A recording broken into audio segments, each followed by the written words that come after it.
A bipartisan team of senators and House members gathered at the State House on January 3rd to propose a 3-year moratorium on industrial wind projects in Vermont. Senator Joe Benning kicked off the press conference with some levity. I have heard that this moratorium would be a jobs killer and that it would ruin Vermont's chances of being a leader in renewable energy efforts. I have heard that the moratorium is being led by a fringe element, perhaps Republicans. So if perchance you happen to be in support of this moratorium, I would like to welcome you to the vast right-wing conspiracy. But the sponsors of the bill had a much more serious message for the crowd of supporters who overflowed the Cedar Creek room about the environmental impact of these projects and the failure of proponents to ask critical questions before irreparable damage is done to Vermont's signature landscape. Let's see what it is that the pro-wind forces are asking us to ignore. What you're looking at is one of the 21 pads that now sit atop the Lowell Mountain Ridge line. That's the Lowell Ridge line. You remember that Green Mountain Skyway that Vermonters rode up and said, hey, we're not going to allow this to happen in our state. Well, great. We in our generation have turned that on its head, and now look at what we have.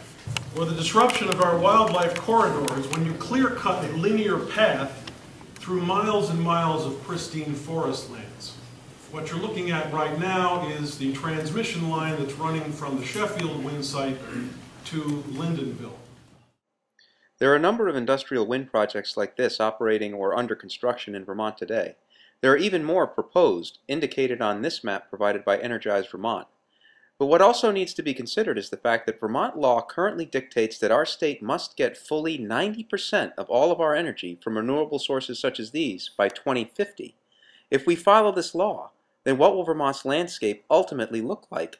And what would it mean for the people who live here? You know, if you're a wind proponent, I'd like for you to think for a minute if you would like to live in the shadow of one of these industrial wind developments.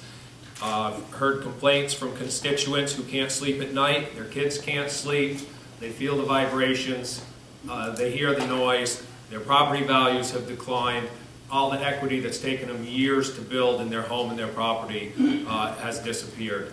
Those are just a few of the effects. And so ask yourself if you would want that to happen to your home, your fortress of solitude.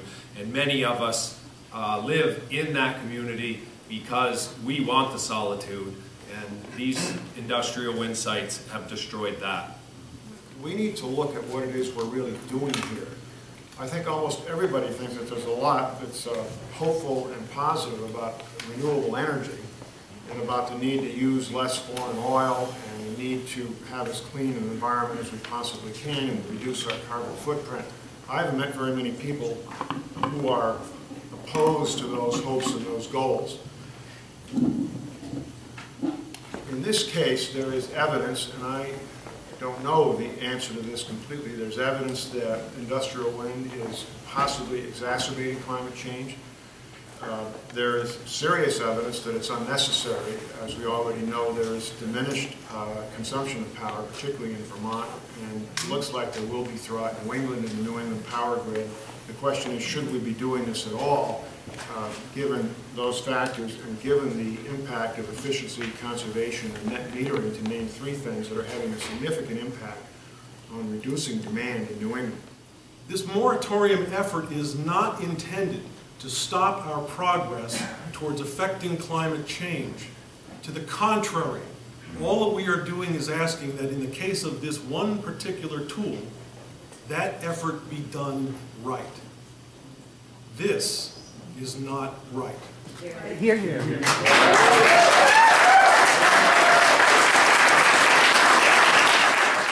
This is Rob Roper, president of the Ethan Allen Institute.